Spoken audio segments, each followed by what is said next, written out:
तो अब जो अपना अगला टॉपिक है वो है crystal field splitting in octahedral coordination entities. हमको क्रिस्टल फील्ड की स्प्लिटिंग देखनी है ऑक्टाहेड्रल में। मतलब कुल मिला जुला के बात ये है कि अगर अपने जो लिगैंड है वो ऑक्टाहेड्रल फील्ड लेके आ जाए, मतलब कि 6 लिगैंड आ जाएं और ऑक्टाहेड्रल शेप में आए। हमको पता है ऑक्टाहेड्रल शेप कैसा होता है। अगर उस तरह से आ जाए तो डी ऑर्बिटल्स कैसे स्प्लिट होते हैं, इसको समझने के लिए हमने जो अभी इसके पहले डी ऑर्बिटल्स का पूरा जो समझा है कहानी, उसको बहुत अच्छे से दिमाग में रखना है। ठीक है, अब चलो एक बार ध्यान से देखते हैं कि यहाँ पे क्या लिखा हुआ है। देखो यहाँ पे जो भी लिखा हुआ है ये बिल्कुल ही वही चीजें लिखी हैं जो मतलब हम लोग पहले भी पढ़ चुके हैं, और इसको और अच्छे से समझ पाएंगे अगर हम ये डायग्राम समझें। ये जो डायग्राम है ये बहुत इंपॉर्टेंट है। अगर एग्जाम में भी इस तरह की कोई क्वेश्चन आए तो आप पूरा हूबहू अगर ऐसा डायग्राम बना के आएंगे तो it will give a very good impact on the examiner. तो आई वुड रिकमेंड कि आप ये वाला डायग्राम अच्छे से प्रैक्टिस करें। ठीक है, now let us see here. हमारे पास मेटल के डी ऑर्बिटल्स हैं। एक का नाम है dx square minus Y square, एक है dz स्क्वायर, ये है dxy dxz dyz। I hope कि सबको दिख रहा है। हमको पता है कि this is our z axis, this is our y axis and this is our x axis. ठीक है, मतलब पूरा की बात यह है कि अपना जो प्लेन ऑफ पेपर है वो z है, प्लेन के अंदर क्या है y है, और प्लेन के बाहर कौन है, अपना x है, जिसको हम लोग ऐसे दिखाए हैं। हम क्या बोल रहे हैं कि जब कोई भी आदमी नहीं है, जब कुछ भी नहीं था, तो अपना मेटल की जो एनर्जी थी वो यहाँ पे नीचे है। ये एनर्जी दिखा रहा है, तो एनर्जी क्या है, बहुत नीचे है। जैसे ही उसको एक ऑर्बिटल की फील्ड आते हुए दिखाई दी, स्फेरिकल क्रिस्टल फील्ड अगर उसको मिली, मतलब अगर कोई ऐसा फील्ड मिला जो बिल्कुल स्फेरिकल है, चारों तरफ से बिल्कुल क्या है, सिमेट्रिकल है, तो उसको उसके एनर्जी पे ऑब्वियसली असर पड़ेगा, क्योंकि वो सारे ऑर्बिटल्स रिपल्शन फील करेंगे, पर वो सारे ऑर्बिटल्स इक्वल रिपल्शन फील करेंगे, क्योंकि जो फील्ड है वो क्या है, बिल्कुल सिमेट्रिकल है।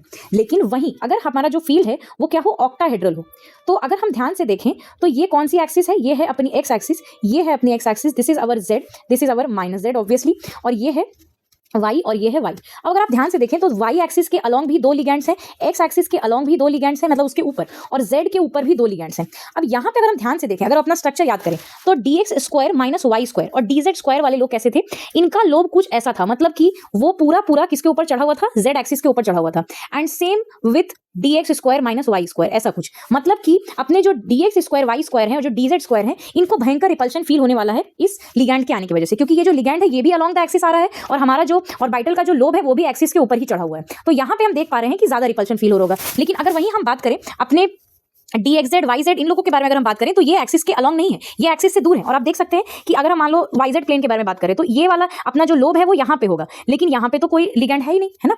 तो यहाँ पे इसीलिए जो अपने dxy है, dxy dyz और dxz को उतना रिपल्शन फील नहीं होगा, because they are not along the axis, और अपने जो लिगैंड्स हैं वो अलोंग द एक्सिस आए हैं। ठीक है, आई होप कि इतनी बात क्लियर है। तो यहाँ से होगा क्या, अब ध्यान से देखना है। Because of this what happens, ये जो dx स्क्वायर वाई स्क्वायर है और जो dz स्क्वायर है, इनकी एनर्जी बढ़ जाती है, क्योंकि इनको ज्यादा रिपल्शन फील करना पड़ रहा है। इसको हम लोग ऑक्टाहेड्रल के केस में eg बोलते हैं, और ये तीनों क्या होते हैं, इनको ये ऑब्वियसली ये जो मतलब ऐसी फील्ड होगी सिमेट्रिकल, उसके केस में उनको उससे कंपैरिजन में अगर हम देखें तो उससे कम एनर्जी होगी इनकी। ठीक है, dxy dyz और dxz। ठीक, splitting of d orbitals in octahedral crystal field कुछ ऐसा होगा। यहाँ पे एक बात हमको क्या ध्यान देनी है कि अगर अपना सिमेट्रिकल फील्ड होता तो उस समय जो एनर्जी होती है उसको हम लोग क्या बोलते हैं, डेल्टा नॉट, और ये लोग कितना ऊपर जाएंगे 3/5, और ये लोग कितना नीचे आएंगे 2/5। देखो हमेशा याद रखना कि टोटल 5 लोग हैं, जितने लोग नीचे हैं वो ऊपर लिखा जाएगा, और जितने लोग ऊपर गए हैं वो नीचे लिखा जाता है। ठीक है, तो इतने दूर की एनर्जी 3/5 डेल्टा नॉट होगी, और यहाँ की एनर्जी 2/5 डेल्टा नॉट होगी। आई होप कि ये बात सबको समझ में आ रही है। अब देखो यहाँ पे जो लिखा हुआ है एक बार उसको पढ़ लेते हैं, ये समझने के बाद। देखो, in an octahedral coordination entity with 6 ligands surrounding the metal ion, there will be repulsion between the electrons in the matter of d orbital and the electrons or of the ligands। मतलब कि repulsion होगा metal के orbitals के बीच में और ligands के बीच में। Such a repulsion is more when the metal d orbital is directed towards the ligand than when it is away from the ligand। मतलब कि dx स्क्वायर और dz स्क्वायर क्योंकि ये एक्सिस के अलोंग होते हैं, इसीलिए ये लोग ज्यादा रिपल्शन फील करेंगे and they will be raised in energy. यही पढ़ा। लेकिन अपना जो dxy है और dyz है और जो dxz है, ये जो ऑर्बिटल्स हैं, ये जो एक्सिस के अलोंग, मतलब वो लोग बिटवीन द एक्सिस होते हैं, ये लोग एक्सिस के अलोंग नहीं है, इसीलिए इनकी एनर्जी क्या हो जाएगी, लोअर हो जाएगी, और obviously relative to the average energy in spherical crystal field. अभी हमने देखा thus the degeneracy of d orbitals has been removed due to the ligand electron metal electron repulsion in the octahedral compared to इल 3 orbitals of lower energy, जिसको हम लोग T2G set बोलते हैं, और 2 ऑर्बिटल्स ऑफ हायर एनर्जी, जिसको हम लोग EG सेट बोलते हैं।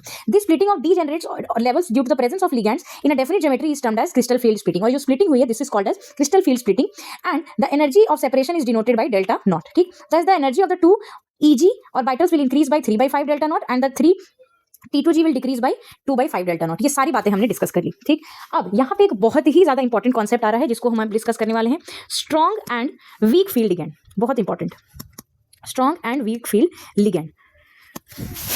The crystal field splitting delta not depends upon the field produced by the ligand. ये कितना स्प्लिटिंग होगा यहाँ पे वो किसके ऊपर डिपेंड करेगा कि अपना जो लिगैंड है उसकी फील्ड कितनी स्ट्रांग है, ठीक। And charge on the metal ion, और मेटल के ऊपर कितना चार्ज है, 3+ है, 2+ है, 1+ है, 8+ है, जितना कितना, तो it will depend on both the factors. Some ligands are able to produce strong fields in which case the splitting will be large, whereas other produce weak fields and consequently the result in splitting small splitting of d orbitals। अब देखो ध्यान से समझना, हमसे क्या बोला जा रहा है कि जो अपने वीक फील्ड लिगैंड्स हैं और जो अपने स्ट्रॉन्ग फील्ड लिगैंड्स हैं, स्ट्रॉन्ग फील्ड लिगैंड्स क्या करते हैं, ज्यादा स्प्लिटिंग करवाते हैं, और जो वीक फील्ड लिगैंड्स होते हैं वो ऐसा करते हैं कुछ। मतलब यहाँ पे जो अपना T2G और EG सेट होगा, इनके बीच का जो डिफरेंस होगा एनर्जी का, दैट विल बी ग्रेटर, और इस केस में इट विल बी लेसर, है ना, T2G, ठीक है। अब देखो हमसे क्या बोल रहा है कि जो लिगैंड स्प्लिटिंग ज्यादा करवा पाएगा उसको हम लोग क्या बोलेंगे, स्ट्रॉन्ग फील्ड लिगैंड, ठीक है। और जो लिगैंड स्प्लिटिंग कम करवाएगा उसको हम लोग क्या बोलेंगे, वीक फील्ड लिगैंड बोलेंगे, ठीक। अब ये जो चीजें हैं इसको हमको समझना है। आई होप कि ये बात समझ आई है। अब हम लोग यहाँ पे इस ऑर्डर को देखो याद रखना है। अभी हम एक चीज बोलेंगे, उसको कोशिश करना है, रिकॉर्ड कर लेना या कहीं लिख लेना, that will be easier. I have made this trick. देखो, आई बारात सुंदर की कल शाम को, ठीक है, कल शाम को, फिर हौले से ऑक्स को, इसको ऑक्सिलेट है तो ऑक्स, फिर हौले से ऑक्स को पानी पिलाया, ठीक। नशेड़ी, नशेड़ी इन दिनों अमीर होने लगे, फिर एन याद कर लेना है, और यहाँ पे कन को, ठीक। बस यहाँ पे एक और होता है, यहाँ पे लिखा हुआ नहीं है, NO2 होता है, NO2 भी रहता है, ठीक है, और ये दोनों इक्विवेलेंट एनर्जी के होते हैं। तो इस तरह से हमको याद रखना है। तो अगर देखें तो सबसे ज्यादा स्ट्रॉन्ग फील्ड लिगैंड कौन है, कार्बोनिल, और सबसे कम कौन है, अपना आयोडीन, ठीक। बस इसको हमको ऐसे याद रखना है। अब यहाँ पे इसको एक बार ध्यान से देखते हैं, इसको हम लोग क्या बोलते हैं, स्पेक्ट्रोकेमिकल सीरीज बोलते हैं। अब यहाँ पे दो तरह के केसेस हो सकते हैं। देखो, अब याद है पहले हम लोग को समझ में नहीं आ रहा था कि वहाँ पे पेयरिंग होगी या फिर नहीं होगी, पेयरिंग होगी या नहीं होगी, याद आ रहा है, जिसकी वजह से डिसाइड हो रहा था कि DsP2 होगा या फिर sp3 होगा या फिर sp3d2 होगा या फिर d2sp3 होगा। ये सब किसकी वजह से डिसाइड हो रहा था कि कौन इलेक्ट्रॉन की पेयरिंग करवा पाएगा और कौन नहीं करवा पाएगा, याद आ रहा है। तो अगर हम ध्यान से देखें तो दो केसेस हैं हमारे इलेक्ट्रॉन के पास। जैसे अगर हम एक ऐसा केस के बारे में बात करें जहाँ पे डी में हमको भरने हैं 7 इलेक्ट्रॉन्स, ठीक। अब देखो यहाँ पे कितने हो गए, 3 हो गए, और यहाँ पे 2 हैं। इनके बीच का जो डिफरेंस है ये क्या है, डेल्टा नॉट है, ठीक। और यहाँ पे एक और एनर्जी हम इंट्रोड्यूस कर रहे हैं, पेयरिंग एनर्जी, ठीक है। हम क्या बोल रहे हैं, हम एक काम करते हैं, पहले हम D4 का केस डिस्कस करते हैं, ठीक है। D4 हमारे पास 3 इलेक्ट्रॉन्स हैं, अब अपने पास एक और इलेक्ट्रॉन है। अब हम क्या कर सकते हैं, या तो उस इलेक्ट्रॉन को यहाँ रख सकते हैं और या तो उस इलेक्ट्रॉन को यहाँ रख सकते हैं। अब हम करेंगे क्या, ये इन दोनों के वैल्यूज पे डिपेंड करता है। हम क्या बोल रहे हैं कि अगर डेल्टा नॉट ज्यादा हुआ पेयरिंग एनर्जी से, तो हम क्या करेंगे, हम बोलेंगे कि इसको पेयरिंग करने में कम एनर्जी लगेगी और इस एनर्जी डिफरेंस को अचीव करने में ज्यादा एनर्जी लगेगी, तो क्यों ना हम पेयरिंग ही कर लें। तो इस केस में क्या होगा, ये इलेक्ट्रॉन पेयर हो जाएगा और यहाँ पे कोई इलेक्ट्रॉन नहीं रहेगा, ठीक। और यहाँ पे अगर हम ध्यान से देखें, दूसरा केस डिस्कस करते हैं जहाँ पे 1 2 3, हम क्या बोल रहे हैं कि यहाँ पे जो डेल्टा नॉट है वो कम है और पेयरिंग एनर्जी ज्यादा है। तो 1 2 3 इलेक्ट्रॉन आया, अब बोल रहे हैं कि पेयरिंग करने में ज्यादा एनर्जी लगेगी, ये डेल्टा नॉट हम आराम से अचीव कर सकते हैं, तो क्यों ना इलेक्ट्रॉन को यहाँ भेज दिया जाए। तो इस केस में पेयरिंग नहीं होगी, ठीक है। अब देखो यहाँ पे 2 तरह के कॉम्प्लेक्सेस बनते हैं, हाई स्पिन और लो स्पिन। हाई स्पिन कब होगा, जब स्पिन की वैल्यू ज्यादा आएगी। किस केस में स्पिन की वैल्यू ज्यादा आएगी, हमको पता है कि यहाँ पे ज्यादा आने वाली है, क्योंकि यहाँ पे सारे इलेक्ट्रॉन्स अनपेयर्ड है, सब लोग स्पिन में अलग अलग कंट्रीब्यूट करेंगे, और यहाँ पे ये कौन सा कॉम्प्लेक्स बनाने वाला है, हाई स्पिन, ठीक है। और यहाँ पे डेल्टा नॉट क्या है, कम है। डेल्टा नॉट कम है मतलब कौन सा लिगैंड होगा, वीक फील्ड होगा या फिर स्ट्रॉन्ग फील्ड होगा, यहाँ पे होगा वीक फील्ड लिगैंड, क्योंकि ये स्प्लिटिंग कम करवा पाया है, जिसकी वजह से डेल्टा नॉट की वैल्यू क्या आई है, कम आई है। तो ये एक वीक फील्ड लिगैंड है। और दूसरी बात ये हमको याद रखनी है कि यहाँ पे डेल्टा नॉट जो है वो पेयरिंग एनर्जी से क्या है, कम है। तो ये 3 बातें हमको एक साथ याद रखनी है कि अगर वीक फील्ड लिगैंड हुआ तो डेल्टा नॉट जो है वो पेयरिंग एनर्जी से क्या हो जाएगा, कम हो जाएगा, और उस केस में हमारी पेयरिंग नहीं हो पाएगी और यहाँ पे जो कॉम्प्लेक्स बनेगा वो हाई स्पिन बनेगा। और जबकि यहाँ पे इसका उल्टा होने वाला है, क्योंकि डेल्टा नॉट ज्यादा है। इसका मतलब हम किस लिगैंड के बारे में बात कर रहे हैं, स्ट्रॉन्ग फील्ड लिगैंड के बारे में बात कर रहे हैं। और स्ट्रॉन्ग फील्ड लिगैंड के बारे में बात करने की वजह से क्या हो रहा है कि अपना जो कॉम्प्लेक्स बन रहा है वो लो स्पिन बन रहा है, क्योंकि हम देख सकते हैं अगर पेयरिंग हो गई तो ये वाला जो है इसका तो स्पिन एक दूसरे को कैंसिल आउट कर देंगे, एक प्लस हाफ होगा एक माइनस हाफ होगा, तो this will cancel out each other, तो स्पिन डिक्रीज होगी, इसलिए लो स्पिन बनेगा। और यहाँ पे हमको एक चीज और याद रखनी है कि डेल्टा नॉट क्या होने वाला है, delta not will be more than pairing energy. I hope कि ये बात बिल्कुल अच्छे से समझ में आ रही है, ठीक है। अब देखो यहाँ पे इतना सारा जो लिखा है वो यही सब लिखा हुआ है कि ये होगा तो ये होगा, और अगर ऐसा हुआ तो वीक फील्ड लिगैंड होगा, हाई स्पिन कॉम्प्लेक्स बनेगा, ऐसा वैसा। तो अगर हम D4 और D7 का देखें तो ये सब चीजें हम कर सकते हैं, ठीक है। चलो अब D4 और D7 ही हमको अच्छे समझाता है, हम D7 का भी केस ले सकते थे, पर let's not go there, just यहाँ पे देखते हैं। अब हम लोग बात करेंगे अपना अगला जो कॉम्प्लेक्स है वो कौन सा है, टेट्राहेड्रल। हमको ऑक्टाहेड्रल और टेट्राहेड्रल ही डिस्कस करना है इस क्लास में। तो हम क्या बोलेंगे कि अगर हम टेट्राहेड्रल को देखें तो उसका शेप कैसा होता है, एक बार बनाते हैं। पहले देखो, पहले तो अपना XYZ एक्सिस बनाते हैं। ये है अपना सपोज करो Y, और ये क्या है अपना Z। ये अपना प्लेन के अलोंग, ये है प्लेन के बाहर और ये है अपना प्लेन के अंदर। अब देखो टेट्राहेड्रल जो स्ट्रक्चर होता है वो ऐसा कुछ होता है, वो किसी भी एक्सिस के अलोंग नहीं होता है ना, याद आ रहा है? ये कुछ इस प्रकार का दिखता है, दो लोग ऐसे रहते हैं और दो लोग ऐसे रहते हैं, ये प्लेन के बाहर और एक प्लेन के अंदर, इस तरह का कुछ स्ट्रक्चर बनता है।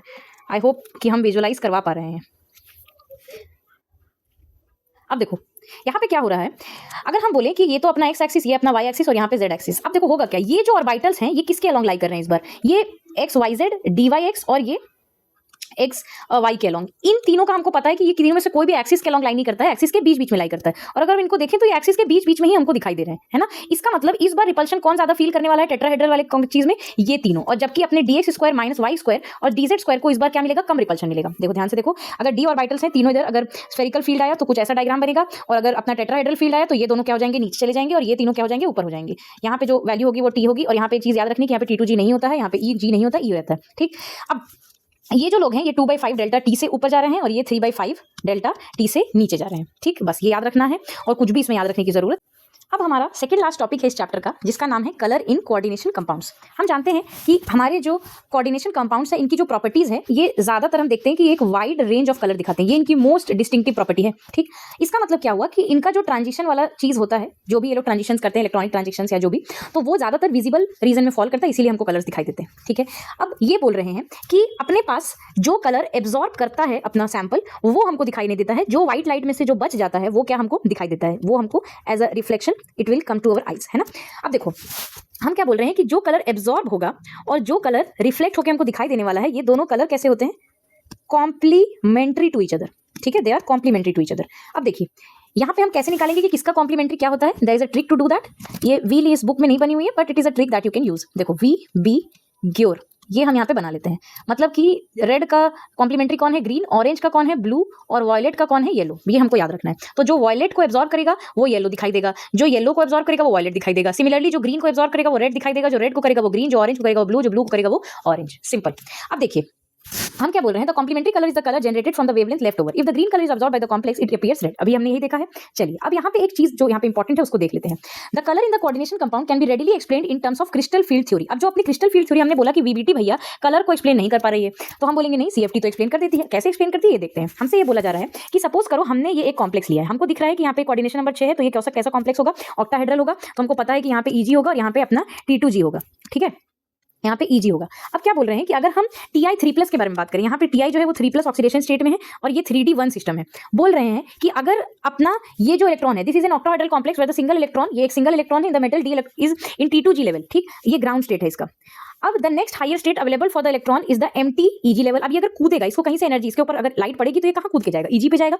If light corresponding to the energy is in the is a blue green region is absorbed by the complex, it would excite to the electron from T2 level to Eg level, और consequently क्या होगा, देखो क्या होगा, T2G 1 था पहले, Eg 0 था, बाद में क्या हो गया, T2 0 हो गया और Eg 1 हो गया। तो कॉम्प्लेक्स हमको कैसे दिखाई देगा, वॉयलेट, क्योंकि ब्लू ग्रीन रीजन में ये एब्सॉर्ब हुआ है, ठीक। अब देखो ये जो क्रिस्टल फील्ड थ्योरी है ये हमको इसके बारे में बताती है, और हमको ये बोलती है कि यहाँ पे D था, यहाँ पे भी D था, तो इलेक्ट्रॉन जो है वो D से D में ही ट्रांजिशन कर रहा है। इसीलिए क्रिस्टल फील्ड थ्योरी बोलती है कि अपना जो कलर हमको दिखाई देता है कॉम्प्लेक्स कंपाउंड्स का, वो डी ट्रांजिशन की वजह से दिखाई देता है। डी ट्रांजिशन क्या होता है वो सबको समझ आ रहा है, ये भी डी ऑर्बिटल था, ये भी डी ऑर्बिटल था, इलेक्ट्रॉन डी से निकल के डी में ही कूद रहा है, तो वो कौन सा ट्रांजिशन है, डी ट्रांजिशन। अब यहाँ पे एक बहुत इंपॉर्टेंट बात है कि अगर यहाँ पे कोई एब्सेंस ऑफ लिगैंड होता तो क्रिस्टल फील्ड स्प्लिटिंग होती ही नहीं। क्रिस्टल फील्ड स्प्लिटिंग नहीं होती तो क्या डी ट्रांजिशन होता, नहीं होता। उस समय अपना जो कंपाउंड होता वो क्या हो जाता, कलरलेस हो जाता। जैसे देखो एग्जांपल है अपने पास, अगर हम इसको ले और इसको हीट करें तो इसका सारा पानी निकल जाएगा और ये क्या हो जाएगा, कलरलेस हो जाएगा। जैसे कि एनहाइड्रस CuSO4 हमको पता है कि ये किस कलर का होता है, ब्लू कलर का होता है, लेकिन अगर हम इसका पानी निकाल दे तो इट विल बिकम कलरलेस। जैसे कि अगर हम एक बहुत सुंदर एग्जांपल लिखा हुआ है, ये वाला जो कॉम्प्लेक्स है इसको देखते हैं। हम क्या बोल रहे हैं कि ये कॉम्प्लेक्स है, इसमें अगर हम क्लोराइड डालें तो क्या क्या होने वाला है, ये कलर चेंज करता है। अब एक बहुत सुंदर एग्जांपल लिया गया, हम क्या किए, ये लिए हैं, एक EN डाले तो यहाँ पे एक EN बढ़ा, इसका कलर अभी क्या था, पेल ब्लू था, हमने एक और EN डाला तो क्या हो गया, ब्लू कलर आ गया, फिर एक और EN डाला तो क्या आ गया, वॉयलेट कलर आ गया। मतलब कि जैसे जैसे हम लिगेंड का नंबर बढ़ा रहे हैं और पानी को निकाल रहे हैं, क्या हो रहा है, क्रिस्टल फील्ड चेंज हो रही है और अलग अलग तरह का ट्रांजिशन हो रहा है, अलग अलग तरह की एनर्जी का एक्सचेंज हो रहा है और अलग अलग तरह का कलर हमको दिखाई दे रहा है, ठीक। तो this example we can keep in mind कि कब कौन सा कलर होता है, because this is in NCERT, so it should be just kept in mind, है ना। अब कुछ तो लिमिटेशंस हैं अपनी क्रिस्टल फील्ड थ्योरी की, एक बार ध्यान से देखते हैं। The crystal field model is successful explain the formation of structure, colour, magnetic properties of coordination compound. ये सब तो बड़े अच्छे से दिखा रहा है, बड़े अच्छे से समझा रहा है, लेकिन जो एजम्पशंस है कि ligand are point charges and it follows that ionic ligand should exert the greatest splitting effect, the anionic ligands actually are found at the low end of the spectrochemical series. अब इनका देखिए क्या बोल रहे हैं कि अगर हम ये बात करें कि सीएफटी का क्या कहना था, याद आ रहा है? सीएफटी ने ये कहा हमसे कि जो अपने लिगैंड्स है वो पॉइंट चार्जेस है और वो लोग अनायनिक इंटरेक्शन करते हैं। तो हम ये बोल रहे हैं कि जिनके पास लोन पेयर होते हैं और जिनके पास नेगेटिव चार्ज होता है, तो नेगेटिव चार्ज वाला तो ज्यादा आयनिक इंटरेक्शन करना चाहिए क्योंकि इसका चार्ज तो ज्यादा है। यहाँ पे तो लोन पेयर्स हैं तो ज्यादा तो इसको आगे बढ़ के स्प्लिटिंग करनी चाहिए और ज्यादा इसको तेज बनना चाहिए था। लेकिन यहाँ पे हम क्या देख रहे हैं कि I minus BR minus CN minus CL minus H2 minus, ये सारे लोग अगर हम ध्यान से देखें तो स्पेक्ट्रोकेमिकल सीरीज में पीछे हैं, जबकि अपने न्यूट्रल वाले CO EN NH3 पानी ये लोग इनसे आगे निकल गए। इस बात का एक्सप्लेनेशन अपनी CFT के पास नहीं था, ठीक है। Further it does not take into account the covalent character of bonding between the ligand and the central atom. इसको कोवेलेंट कैरेक्टर से भी कोई मतलब नहीं था। These are some of the weakness of CFT which are explained by ligand field theory and molecular orbital theory which is beyond the scope of the present study. हमको ना LFT पढ़नी है ना ही हमको एमओटी पढ़नी है, तो ये एकदम टेंशन से फ्री है हम लोग।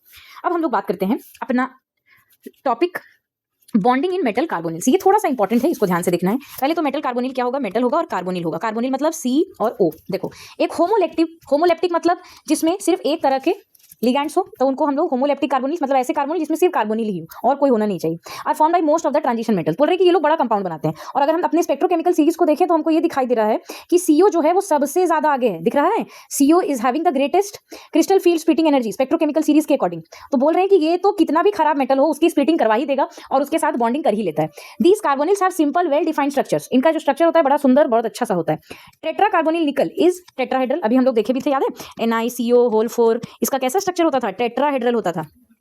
फिर पेंटा कार्बोनिल आयरन ट्राइगोनल पिरामिडल होता है, वाइल हेक्सा कार्बोनिल क्रोमियम ये कैसा होता है? ऑक्टाहेड्रल। बहुत सुंदर सुंदर स्ट्रक्चर से लोग बनाते हैं। जबकि डेका कार्बोनिल डाईमैंगनीज ये क्या बनाता है? देखो ध्यान से, 2 स्क्वायर पिरामिडल बनाता है जिसमें एक MN बॉन्ड होता है। हमको यहाँ पर डाईमैंगनीज मतलब 2 मेटल्स हैं, ऐसा तो हमने अभी तक देखा नहीं है। ऑक्टा कार्बोनिल मतलब 8 कार्बोनिल है तो 2 कोबाल्ट लेना पड़ रहा है और कोबाल्ट जो है वो बॉन्ड बना के बैठे हुए हैं। इनका स्ट्रक्चर थोड़ा सा एक बार देख लेते हैं। देखो सबका स्ट्रक्चर दिया हुआ है, तो एक बार आई वुड रिकमेंड कि सारे स्ट्रक्चर्स को हम लोग ध्यान से देख लें। ट्राइगोनल बाई पिरामिडल ये तो दिख ही रहा है। ऑक्टाहेड्रल इसको देखो ध्यान से, MN 10 है तो 5-5 दोनों को मिल जाएंगे। अगर 2 CO हैं तो 8 है तो इधर 3 सबको 3 मिल गए और बीच में 2 है वो दोनों लोगों से बॉन्ड बनाएगा, ठीक है। अब यहाँ पे कैसे ये लोग बॉन्डिंग करते हैं ये थोड़ा सा पढ़ना है, ये भी थोड़ा सा इंपॉर्टेंट है, इसको ध्यान से देख लेते हैं। देखो बीच में क्या है, अपना मेटल है और इसका कुछ तो ऑर्बिटल है, दिखाई दे रहा है। मेटल के पास इलेक्ट्रॉन्स हैं और यहाँ पे कार्बोनिल जो है उसके पास भी कुछ तो इलेक्ट्रॉन्स हैं। देखिए ध्यान से, अब क्या होगा, metal carbon bond in metal carbonyl उनके पास क्या होता है? सिग्मा और पाई दोनों कैरेक्टर होता है, ठीक। कैसे होता है ये देखना है। द MC सिग्मा बॉन्ड, यहाँ पे जो ये सिग्मा बॉन्ड बना है ये किसकी वजह से बना है? ध्यान से देखना है। ये जो बना है ये क्या हुआ है? Form by the donation of lone pair of electrons by the carbonyl carbon. Carbon का जो अपना कार्बोनिल कार्बन है, हम देख सकते हैं कि कार्बन यहाँ पे क्या कर रहा है? 3 बॉन्ड बना रहा है ना, तो यहाँ पे इसके पास अभी भी 2 इलेक्ट्रॉन्स बाकी है। यहाँ पे एक कोऑर्डिनेट बॉन्ड होता है, ठीक है। तो यहाँ पे इसके पास 2 इलेक्ट्रॉन्स हैं जो कि ये क्या करने वाला है? दान कर देने वाला है मेटल के कहाँ पे? एम्प्टी या फिर वैकेंट ऑर्बिटल में, ठीक। और जो MC का पाई बॉन्ड बनने वाला है मेटल और कार्बोनिल का, वो कैसे बनेगा? By the donation of pair of electrons from field d orbitals of metal into vacant anti bonding pi orbital of carbon monoxide. ये बड़ा कमाल का चीज हो रहा है यहाँ पे। यहाँ पे देखो जो मेटल है उस ऐसा तो नहीं कि पूरा ही गरीब होता है, उसके पास d ऑर्बिटल में इलेक्ट्रॉन्स तो होते हैं, ठीक। तो वो क्या करता है? इसके पाई एंटी बॉन्डिंग जो कि खाली होता है उसमें इलेक्ट्रॉन्स दे देता है। The metal to ligand bonding creates synergic effect which strengthens the bond between CO and the metal। मतलब कि यहाँ सिर्फ कार्बन ही इलेक्ट्रॉन नहीं दे रहा है मेटल को, मेटल भी इलेक्ट्रॉन देता है, ठीक है। So this is how we explain the bonding. बहुत इंपॉर्टेंट है ये, इसको अच्छे से समझ लेना है। अपना अगला और आखिरी टॉपिक इस चैप्टर का, जो कि देखने में लगेगा कि अरे ये तो इंपॉर्टेंस है, इसमें क्या ध्यान देना, नहीं ध्यान देना है, ठीक है, ध्यान से देखना है। हमको पता है कि अपना जो कोऑर्डिनेशन कंपाउंड है वो analytical chemistry, metallurgy, biological systems, industry and medicine सारे फील्ड्स में हमको काम आता है, ठीक है। हम एक बार इसको रीडिंग करेंगे and then this chapter will get over. एक बार ध्यान से पढ़ लेते हैं। देखो coordination compounds find use in many qualitative and quantitative analysis. हमको दोनों ही तरह के एनालिसिस में हमको मदद करता है, इसलिए हम देखो बोल रहे थे कि एनालिटिकल केमिस्ट्री में काम आता है। The familiar colour reactions given by metal ions with a number of ligands, specially chelating ligands. ये लोग क्या करते हैं? कोऑर्डिनेशन एंटिटीज बनाते हैं, एक ऐसा बॉन्ड बना लेते हैं जो कि फिर हमको बाद में एनालिसिस में हेल्प करते हैं, जिसमें कि EDTA, DMG जिसको हम लोग डाईमिथाइल ग्लॉक्साइन भी बोलते हैं, अल्फा नाइट्रोसो बीटा नैप्थॉल क्यूप्रॉन एक्सेट्रा। इनको याद रखना है कि ये लोग किसमें यूज हो रहे हैं? एनालिटिकल केमिस्ट्री में। हमने इन सबका स्ट्रक्चर बिल्कुल नहीं पढ़ा है, EDTA हम लोग पढ़े, लेकिन हमको नाम याद रखने हैं। हार्डनेस ऑफ वाटर, हमको पता है कि Ca2+ और Mg2+ हार्डनेस के लिए रिस्पॉन्सिबल होते हैं। इनका टाइट्रेशन हम इसके साथ करवा देते हैं। ये लोग क्या करते हैं? अच्छा स्टेबल कॉम्प्लेक्स बना लेते हैं और बाहर आ जाते हैं। The selective estimation of these compound due to the difference of stability constants of calcium and magnesium complexes, ठीक। सम इंपॉर्टेंट एक्सट्रैक्शन प्रोसेसेस, जैसे कि सिल्वर और गोल्ड का एक्सट्रैक्शन में भी यूज करते हैं। गोल्ड जो है वो साइनाइड के साथ कंबाइन कर लेता है in the presence of oxygen and water to form ये कंपाउंड बनाता है। गोल्ड जो है it can be separated in metallic form from this solution by the addition of zinc. ये सब करके हम लोग इसको एक्सट्रैक्शन प्रोसेस में भी हेल्प में ले सकते हैं। सकते हैं। Similarly purification of metals can be achieve through formation and subsequent decomposition of their coordination compounds. For example impure nickel is converted to this which is decompose to pure nickel, बाद में इसको हम प्योर बना लेते हैं। ये तो हम लोग पढ़ ही चुके हैं कि विटामिन B1 2 में साइनोकोबालामाइन, इसमें कौन होता है, कोबाल्ट होता है, याद आ रहा है। हेमोग्लोबिन में कौन होता है, Fe होता है। और हमको पता है कि क्लोरोफिल में कौन होता है, मैग्नीशियम। ये हम ऑलरेडी पढ़ चुके हैं। कुछ एंजाइम्स अपने जैसे कि कार्बोक्सी पेप्टाइज, कार्बोनिक एनहाइड्रेज, ये सब भी कॉम्प्लेक्स कंपाउंड्स ही हैं। Coordination compounds are use as catalyst, ये सब बहुत कैटलिस्ट की तरह भी यूज होते हैं। अगर हम ध्यान से देखें तो इसका नाम क्या है, विलिंगसन कैटलिस्ट। ये बहुत ही इंपॉर्टेंट कैटलिस्ट है, इसको प्लीज याद रखना है। यहाँ पे रुहेडियम है, क्लोरीन है और ये है अपना ट्राई फिनाइल फॉस्फीन, है ना। तो इसको, ये बहुत इंपॉर्टेंट है। आर्टिकल्स कैन बी इलेक्ट्रोप्लेटेड, ये इलेक्ट्रोप्लेटिंग भी मदद करेगा। कुछ नहीं करना है, बस इन सब का कंपाउंड बनाना है और सिंपल मेटल आयंस के साथ डाल देना है। इन ब्लैक एंड व्हाइट फोटोग्राफी में भी यूज कर सकते हैं हम इसको, ठीक है। Washing with hypo solution which dissolves in undecomposed AgBr to form complex ion. There is growing interest in the use of chelate therapy in medicinal chemistry. Chelate therapy भी बड़ा आजकल पॉपुलर हो रहा है। ये हम लोग यहाँ पे देखते हैं कि an example of treatment of problems caused by the presence of metal in toxic proportion in plants and animal system. हम लोग क्या करते हैं कि जो कॉपर है और आयरन, वो लोग को हम रिमूव कर सकते हैं बाय चिलेटिंग लिगैंड, क्योंकि चिलेटिंग लिगैंड उनको पकड़ के क्या कर देंगे, बाहर कर देंगे। तो EDTA is used for the treatment of lead poisoning, lead के साथ रिएक्शन करके उसको बाहर निकाल लाता है। Some coordination compound of platinum effectively inhibit the growth of tumours, example cisplatin and related compounds. तो ये था हमारा chapter coordination compounds. I hope कि सबको ये चैप्टर अच्छे से समझ में आया है। I have tried my best कि हम एक एक लाइन सारी चीज़ों को समझ पाएं, पढ़ पाएं। अब हमारा जो अगला पार्ट यहाँ पे बचता है वो है क्वेश्चन की प्रैक्टिस। ये भी हम लोग करेंगे, डेफिनेटली करेंगे, लेकिन first of all I would expect from you people to read the NCERT again to understand the concepts, और उसके बाद ट्राई टू डिकोड कि हाँ सब बातें हमको समझ में आ गई हैं, and then try to do the questions on your own. Have a nice day.